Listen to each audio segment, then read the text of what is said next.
and then we're gonna start this puppy, and I need you guys to have questions at the end. We'll line up, we'll answer questions, keep them appropriate. I will hunt you down. Okay. Well, thank you everyone for coming in tonight. I know it's raining and lightning and thunder, so perfect night for a scary movie. And I was just telling Chris Rowe, who's my manager, can you believe that we're able to start this year, January, with a screening of Nightmare on Elm Street? I'm booked throughout this year, all over the United States, to not only celebrate Nightmare on Elm Street, but just celebrate horror movies. And so I'm going to be all weekend long at Days of the Dead, which is down at the Sheraton. If anybody feels like coming down, and there's going to be a lot of great guests there, but I'll be there as well. But 40 years ago, actually 41 years ago, we made this movie. I guess we made it in 1984, in June of 1984. And I was a very young woman. I didn't have much idea about anything about being a scream queen. I didn't know how to scream. I didn't know what it meant to be looking scared. And Wes Craven led me by the hand and told me how to do it. And I have to owe almost all of the success of this movie, of course, to Wes Craven and to Robert Englund.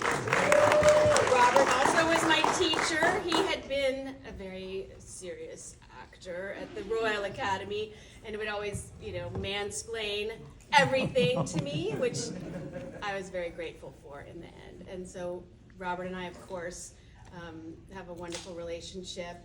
And I haven't seen this on the big screen in quite a long time, and I always tell people, if you have a chance, see it on the big screen. The music is better, the visual effects are better, the makeup effects are better, everything is better the bigger it is. So I hope you enjoy it, and I'm really excited to answer questions afterwards, so watch very closely. Every time you see it, you see a new detail, and you're welcome to ask me about anything you see tonight. Yay! Awesome. Now, if you guys should have gotten flyers, who's going to come to Days of the Dead and come visit Nancy? Woo! I'm sorry, Heather, Nancy, Heather, whatever. Heather, we have a lot of, wait, is that Freddie? Come visit me, Freddie. Not in my dreams, but like for real. Come on up. Come on, are you being shy? Come see me. Who saw Freddie earlier? Did you guys get a picture with him? Isn't he great? When they were like, we're gonna have Freddie come, I was like, I'm so excited. I'm not a really good screamer. Yeah. You're really great, stop! No means no! It's 2024. Okay. Oh. Hi. Oh man. I asked for this, didn't I? Oh, he is so good! Man. No. Alright, so if you have questions, oh man. Go sit down. I can't have you lingering behind me, creeper. If you have questions for Heather, Cabana Man Jim over here, our other lovely co-host, let's give him a round of applause for showing up on a school night. If you have questions, come on up and line up. Really? I am disappointed. Get over there. Go see this man. Let's give another round of applause to Miss Heather Langenkamp for being here, guys. Yeah. So, thank you for being here. Thank you for having me. You are fantastic. What's it like seeing it on the big screen again? It just feels like that's a different person. But it's such a good movie. I love it more each time I see it. It's so freaking fantastic. So, look, I know you guys are going to ask nightmare questions, so I'm going to ask non-nightmare questions. Yeah, because fan, actor, writer, producer, director, DJ. Who knew she was a DJ? Yeah, look, you learned something. Sunday Midnight, giving you guys knowledge. So I'm going to ask, what made you become a DJ? Well, I live in a pretty small town, and one of my really good friends decided to have a radio station, and he got all the permits to have the smallest FM radio station in America. It's called KBOO Radio. And I've known this gentleman, his name is Hans Letz, for so many years, and I really just wanted to help him to get the station off the ground. So I said, can I have a show on Saturday morning? Because that's the only time I really have free. And he's like, of course, what do you want to do? And I said, I don't know, I just want to make it like a really like hometown DJ who's talking about what's happening in town today and the weekend, and where you can take your kids to have some fun or go when the high tide and low tide is. And I live in California, so it's a completely just, you know, I talk about the bake sale at the library, and I talk about the home games and who won, and it's kind of just a hometown thing. I love that. I kind of want to create a hometown feel in a very large city like Los Angeles. That is a very large city. I was so impressed when I found that out. I was like, oh, what? In fact, I'll have to record my show on Saturday morning because I do it every Saturday. I usually record my tracks, and then you send them to the cloud, and then it airs at 10 a.m. So you guys hear that? Yeah, 10 a.m. And yeah, my name is Sandy Bottoms. Isn't that great? Sunny Midnight and Sandy Bottoms over here, just hanging out, having a good time. So, and I'm sure people have asked this before, but what is your favorite genre of movie? Westerns. Westerns? Wow. And spy thrillers.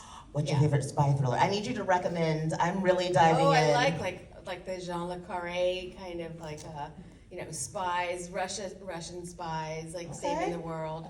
Okay. See, I just started because my lovely boyfriend back there is a huge spy person, and he goes on and on and on about that, and I'm like, whatever. But now that you've said it, I have to dive into it. So yeah, they're usually really complicated, and the plots are really, really twisted. But I like horror movies, of course, but it's not.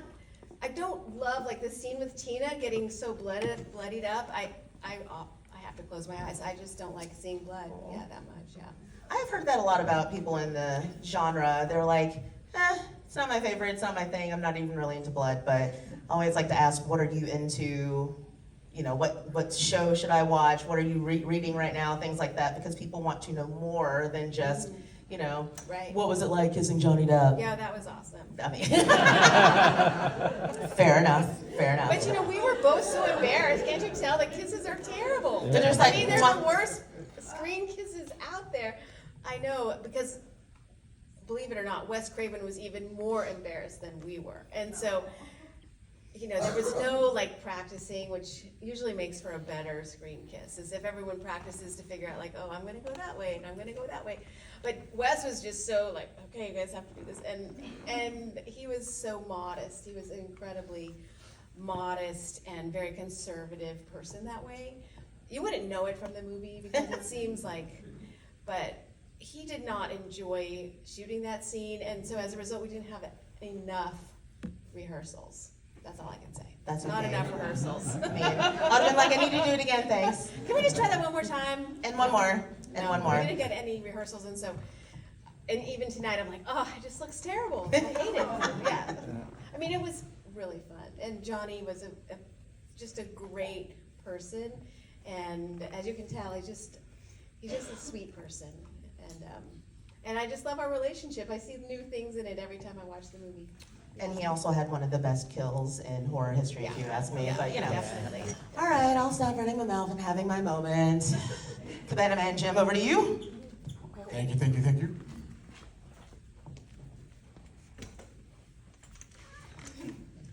You're my favorite final girl of all time, and I love horror, so that's like Thank a you. big deal. And also, I just wanted to ask, what initially drew you to act in a horror film? Well, I had asked my dad. I mean, I didn't ask my dad, but I left college and I went to Los Angeles, and I said, Dad, I really want to try to be an actor. And I said, can I borrow?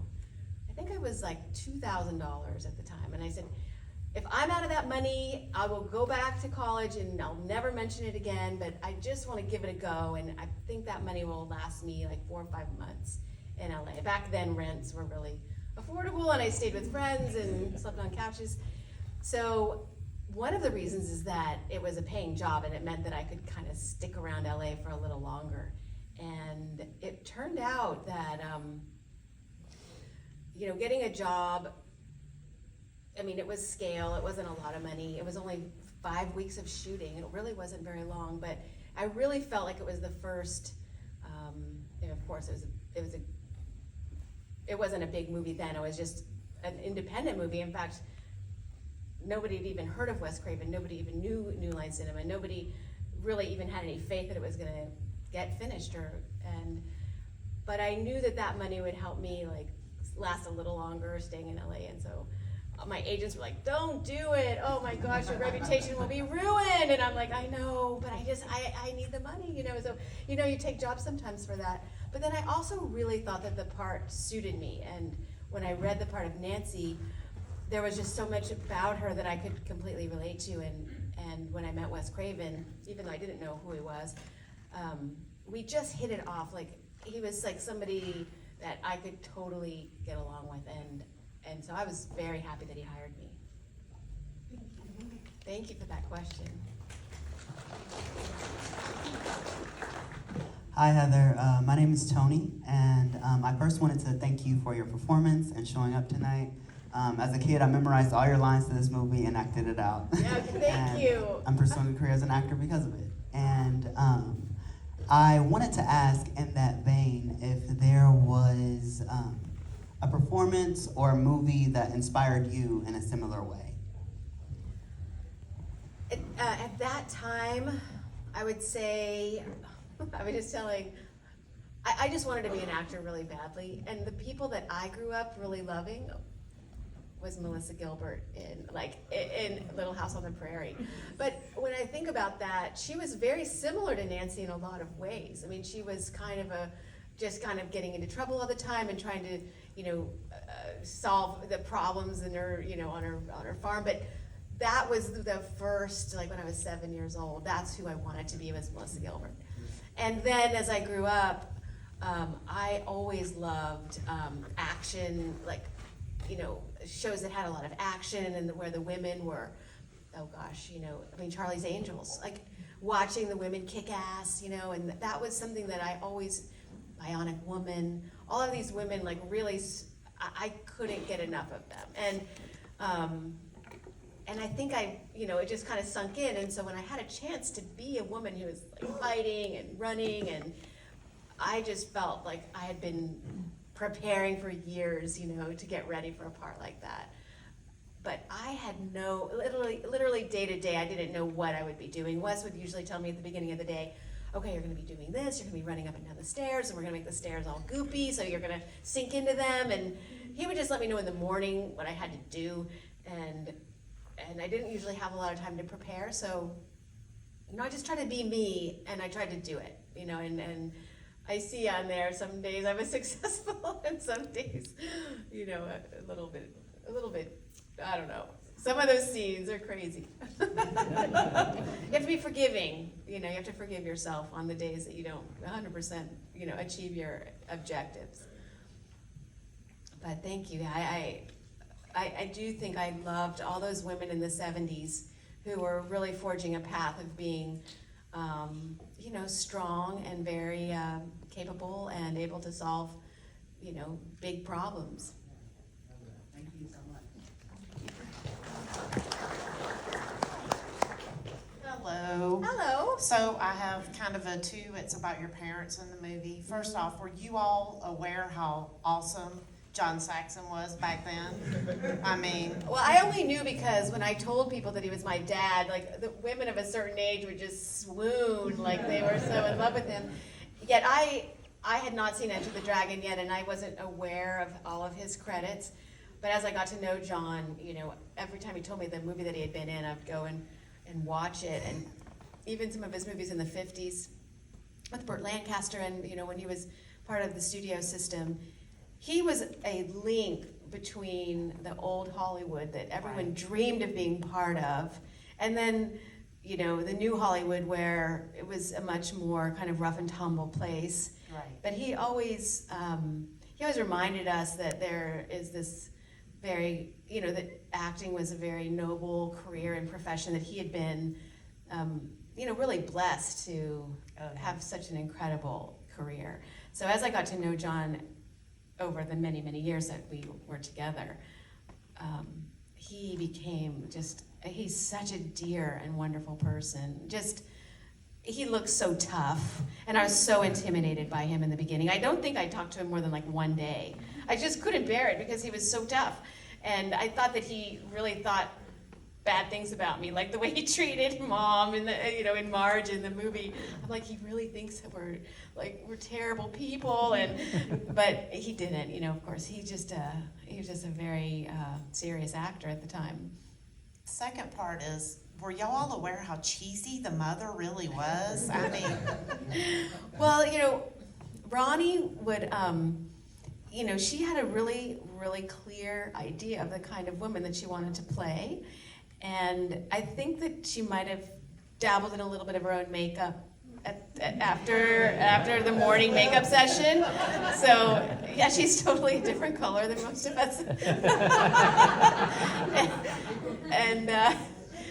But bless her heart, she is the reason that movie got made, because when she was cast, same with John Saxon, financiers actually were like, oh, Ronnie Blakely, John Saxon, of course we'll give you a little bit of extra money. Without them, the movie really wouldn't have been made. So we're grateful. we're very grateful. And we're grateful for you and thank you for always coming back to the South. But what I really love about Ronnie's performance is that we all in the theater, and when I first saw this movie in Oakland, California, when she's drinking the vodka in the linen closet, the whole audience is erupting in laughter and just talking to the screen, and you drink that, drink it down, babe. People were screaming at her character, and you realize like a really good horror movie has that one character that everybody can yell at while they're being an idiot or while they're being, ignorant or whatever. And I think it's really part of horror movies. So I'm glad that she ended up being that person, not me.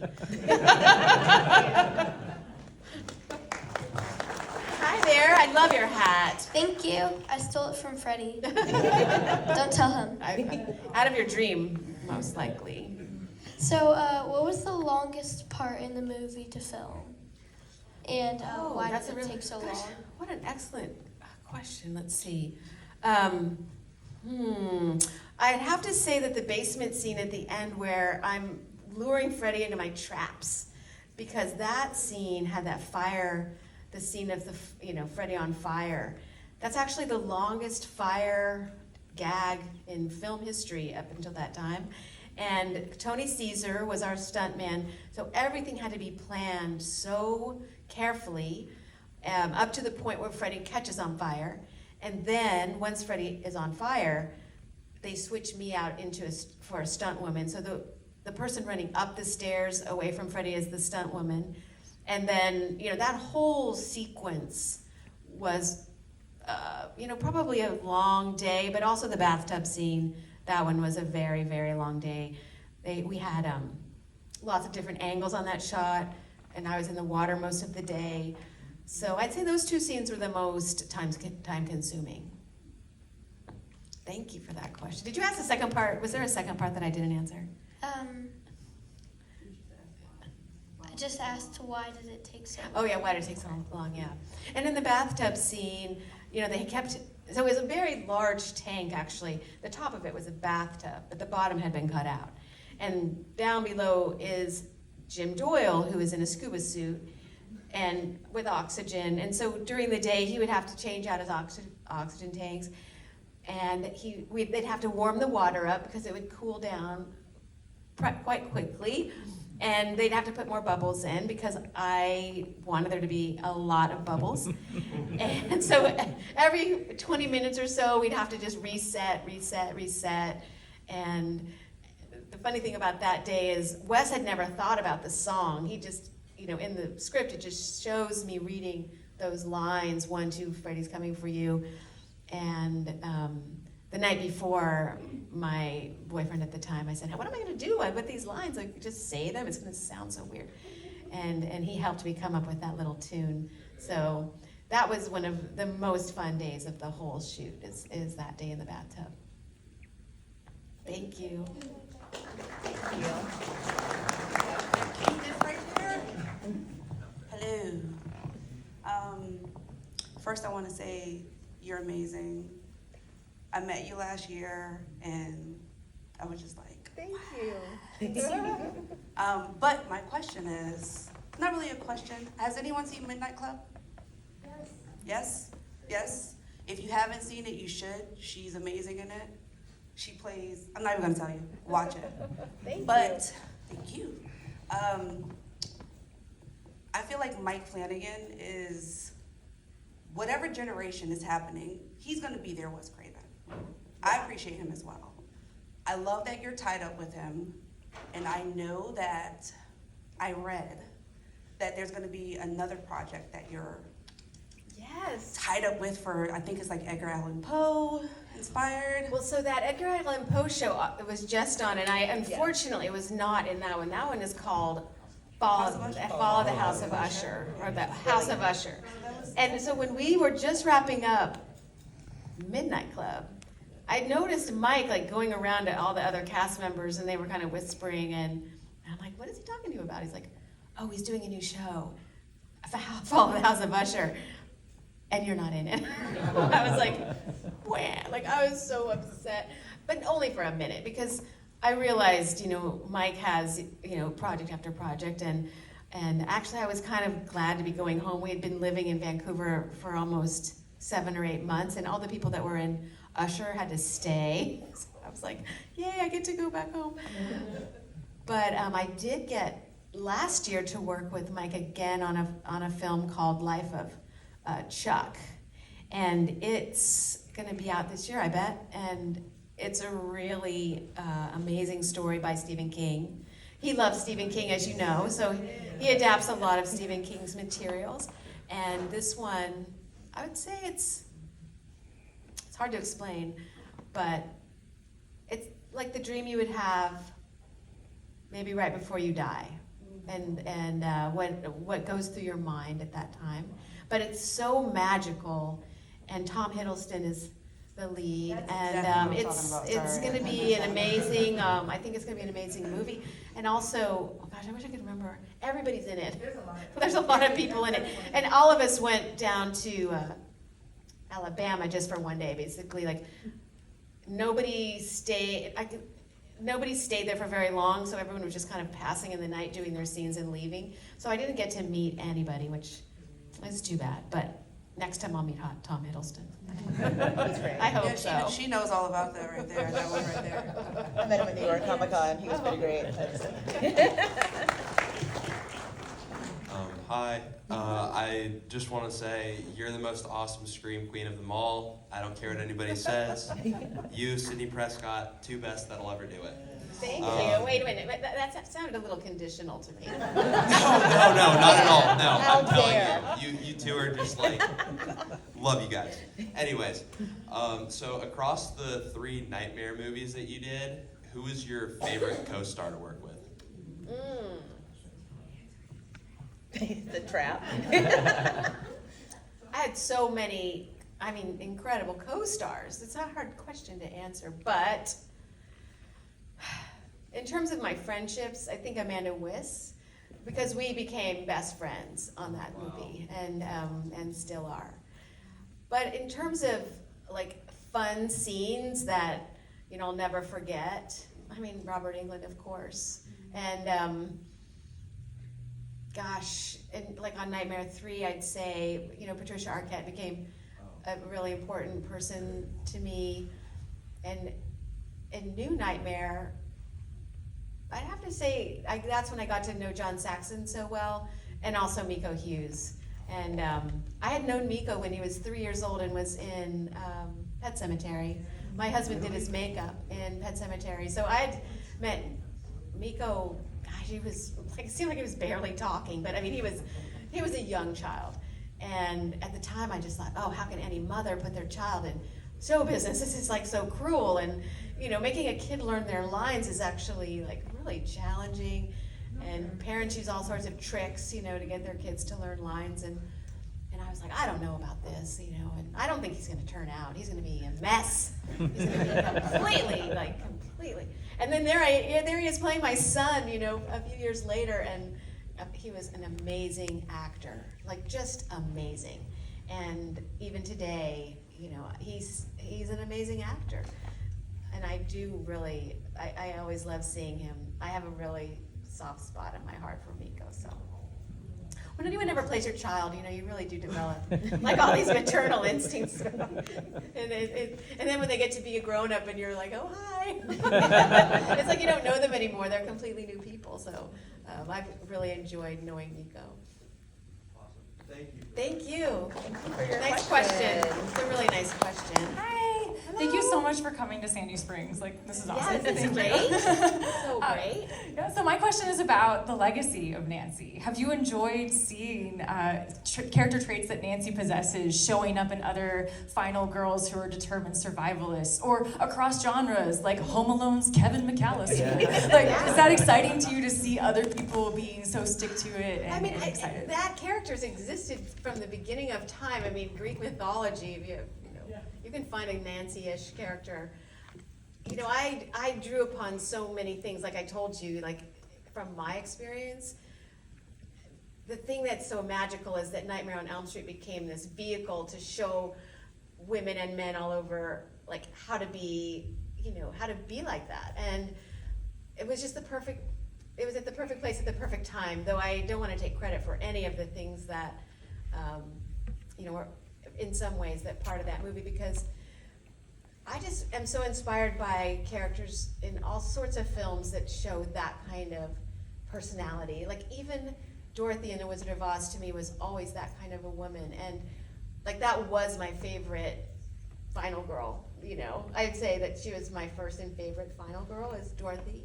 And then, you know, and then as we move into horror, you know, I mean, I love Ripley and Aliens, and I've always thought of all the women that, even people like Susan Sarandon and like a lot of, in Meryl Streep, and just the way that they always portrayed their characters with such toughness, and it's nothing new, and I always try to tell people, like, don't give it all, don't say that it's all, you know, about Nancy, because what it really is that women just have really come into their own just at that time in our country's history, and after the 70s with the bra burning and the Equal Rights Amendment and, you know, Roe v. Wade, like all of it created this this movement, and Nancy was kind of the logical end of that movement. Is like a young teenage girl who has so much strength,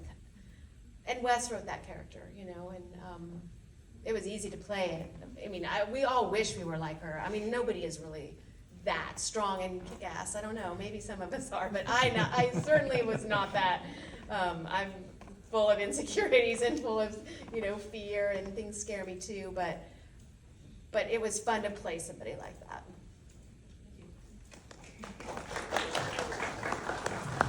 Hi. First of all, I just want to say, if it wasn't for you, nobody in the rest of the Nightmare lore would know how to deal with Freddy. That's right. You know, you were the first one who actually figured it out. Right, but Johnny figured it out, you know? Yeah. We don't give Glenn enough credit.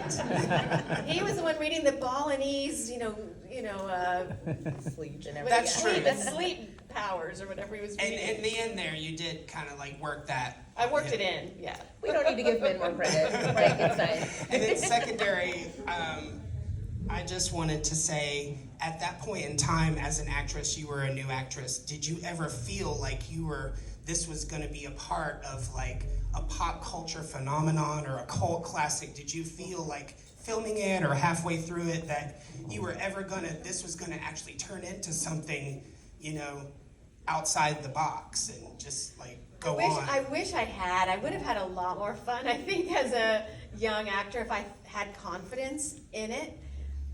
Because truly, literally every single person told me not to be involved in the horror industry, that it was stigmatizing, that you wouldn't be able to get auditions, nobody would see it. So I like kind of listened to those voices, and I felt very insecure actually about tooting my own horn about it. And when the movie came out, I was living with a woman, and I remember she said, well, you gotta go down and get the Variety or the Hollywood Reporter. You gotta find out what it did last weekend. And I'm like, I don't want to go. I mean, she's like, come on, let's go down. And we lived in Hollywood. There was like a little, corner store. And so I said, okay, let's go down there.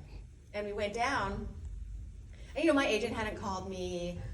Nobody I knew had seen the movie. And I opened up the Hollywood Reporter, and they had like a over-the-fold ad that said $4 million over the weekend, which back then was a lot of money. Yeah, that's huge. And I'm like, oh my God, people went to go see it. I didn't even go see it that weekend because I don't even know where I was. I didn't go see it.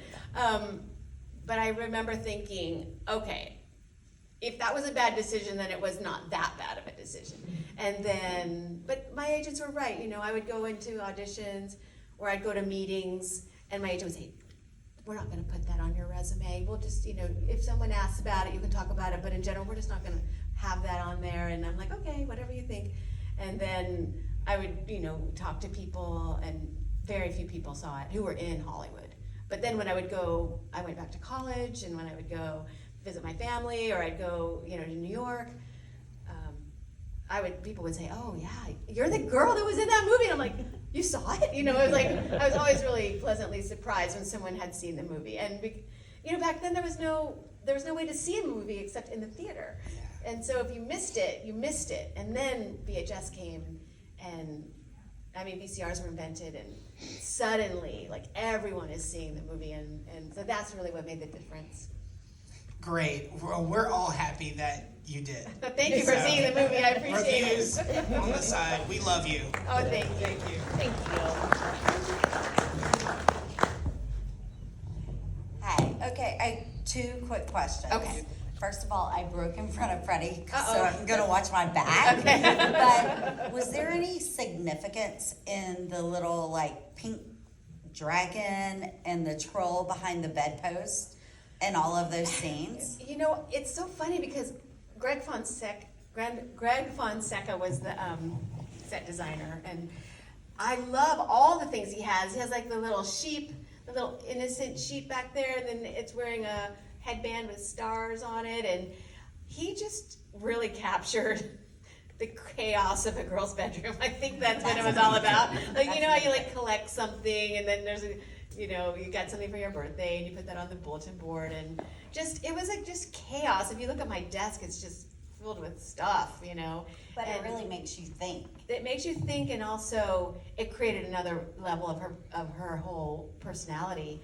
You see that she's just a girl, she's not sophisticated, she's not, nowadays everyone has such decorated rooms, and everyone wants to go to, get, everything matches, and you have a theme, and, back then, it was just a girl's bedroom, and I think it really, to me, it's one of my favorite sets in the whole movie. I agree, and I think now, as an older woman looking back, I notice things like the Shoney's Big Boy and the Ernie, the cookie jar, and those are nostalgic. So it's not only like you're kind of scared, but you're kind of laughing and you're kind of going back. And my second question was, how many takes did it take when you walked in that door and yelled "mother"? Because that's such a common thing for people to say, but isn't that it's so on demand. I couldn't tell you how many takes it took, but we didn't have very many takes on any of those scenes. We have 20 days to shoot that movie, so, or maybe 23 days, and I think Wes usually gave me 2 or 3 takes. And I became, I don't have a lot of, I don't stand on a lot of ceremony. Like, I always ask the directors that I work with, would you please just tell me exactly what you want, so we don't waste any time. If you want tears, tell me you want tears. If you want, if you want me to turn left, I'll turn left. If you want me to turn right, you're the director. I'm here to do what you want me to do. And so Wes and I, he would be very specific. He'd be like, come in the door, take 3 steps, go "mother," and then I'd be like, okay, great, let's do it, And so, but that one felt organic. Yeah, I talk to my mom a lot like that. I would never. I mean, in the South, you don't get away with that. But when I was a surly teenager, I think I probably did that to my mom a couple of times. but not that loudly. We weren't allowed to yell. I'd be like, mother, yeah, something like that.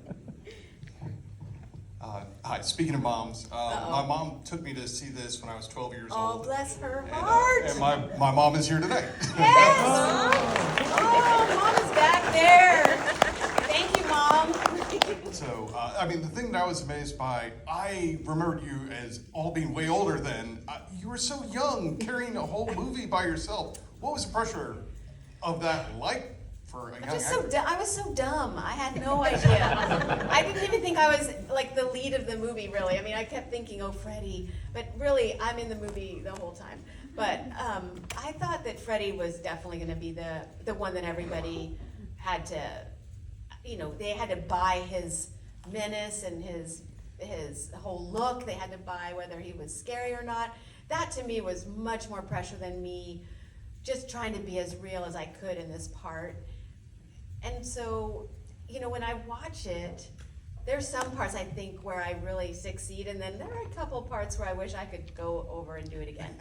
And I'll never stop thinking that way. It's an incredible performance. So natural. Oh, you're It's so great. sweet. Thank you. Security guard. Hey. What's up? Right. Hi. Hi. So, as in a setting like tonight where you're able to sit down and genuinely watch the movie uninterrupted, are there any moments of watching the film that kind of blur the lines between your memory of acting versus just kind of catching you off guard and scaring you, or feeling sad, or etc.? It's such a good question, because I did really take notice tonight of where I felt that way, and I really felt that way in the basement when my mom is telling me the story about Freddie. Like, to me, that was a really great moment where she learns the story of Freddy Krueger. Also, I think the scene in the sleep center is like a really effective scene, and I saw it tonight. I thought that was such a great twist. When she brings the hat out from under the sheet. The scene. I always love this scene with Glenn, when I'm telling him the plan and I'm asking him to stay awake, and then he doesn't stay awake, and I'm like, you shit. Like, I just thought that was it was just so cute. There are so many moments like that. But I was pretty gripped tonight by a lot of it. I haven't seen it in a long time, and some of the sequences of which fight happens at what time, I kind of forgot some of the fight scenes, like the ones with the feathers. That scene, I think, still is just such a beautiful, beautiful scene. And then after, everyone's gone, and you just see that one feather just shoot out the window. Yeah. It's just such a great moment. I love that. Thank you very much. Thank you. And our last question by the man himself. Uh-oh, Freddie. I guess it's me. Well, I have a gift for you. Oh, a gift. What? I mean, come on. What do you got there? Hey, what is that? Oh, I think this. Oh, I need you to inspect it first. Did you make this? I sure did. Oh. I think I have a collection of these now. It's the animated Batman Batman. Oh, that's great. But it's Freddy eyes and stuff for the top. This is beautiful. Have you ever seen these? These are, he makes these, they're beautiful cars that he paints by hand. Thank you. Very cool. That's so sweet. Thank you so much. Okay. All right. You're coming to Days? Oh, yeah, I'll be there. Excellent. Yay. Excellent. Ladies and gentlemen. Thank you, everyone. Thank you so much.